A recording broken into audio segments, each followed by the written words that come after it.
Ever wondered how your credit score comes about and what it implies? Brace yourself for an enlightening journey. A credit score is a three-digit number that represents your creditworthiness, or how likely you are to repay a debt. It's a key player in your financial life, influencing everything from loan approvals to interest rates. Today we'll explore how it's calculated, delve into the different types of credit scores, and demystify various scoring models. Stick around to unravel the mystery behind credit scores. Dive into the world of credit scores, where numbers matter more than you think. This isn't some arcane secret society, it's a system that evaluates your financial habits. So, what are the key factors that contribute to your credit score? Well, there are quite a few.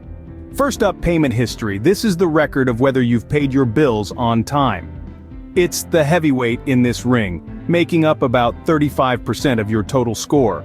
Be late on a payment, and it's a knock against you. Next, we have credit utilization. This is the percentage of your total available credit that you're using. The lower this percentage, the better.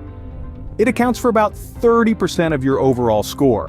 Other factors include the length of your credit history, the types of credit you have, and recent credit inquiries.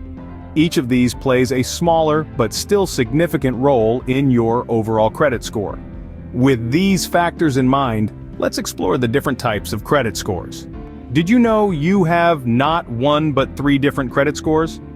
That's right, your credit report is like a financial report card, and you receive grades from 3 different teachers, namely Equifax, Experian, and TransUnion.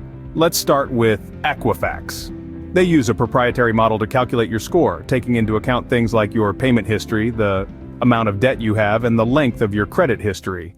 Next up, we have Experian. They use a similar model but also consider factors like your public records, which might include things like bankruptcies or tax liens.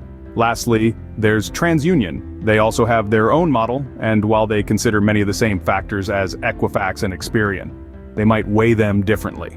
So why the difference between the 3? It's because not all lenders report to all 3 bureaus, and the information they receive might not be exactly the same.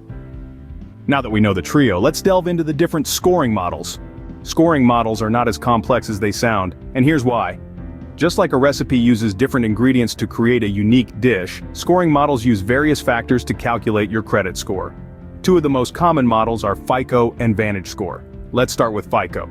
The Fair Isaac Corporation developed this model, and it's the one most lenders use. 5 factors determine your FICO score. Payment history and amounts owed are the heavy hitters, making up about 65% of your score. The length of your credit history, new credit, and credit mix fill out the rest. On the other hand, VantageScore, created by the 3 major credit bureaus, takes a slightly different approach. It too considers payment history and credit utilization, but it gives more weight to recent activity. So if you've been managing your credit well lately, it's going to reflect positively in your VantageScore.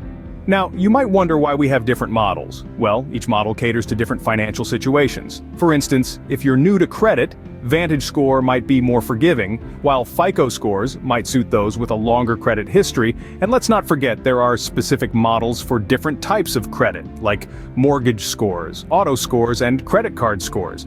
Each of these has its unique formula, just like our recipe analogy. Understanding these models brings us to the final piece of the puzzle: scoring weights.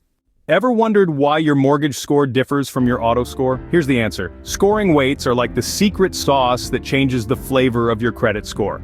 Each type of score, be it mortgage, auto, or credit card, has its own unique blend of ingredients or factors that are given different weights. For instance, your payment history might carry more weight in your mortgage score, as lenders want to be sure you can handle long-term commitments. On the flip side, your auto score might focus more on your recent credit activity, as car loans are generally shorter term. Credit card scores?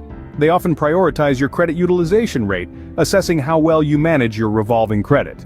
These differences exist because each type of lender has different risk appetites and thus looks for different things in your credit profile. And there you have it, the secret behind your credit score revealed.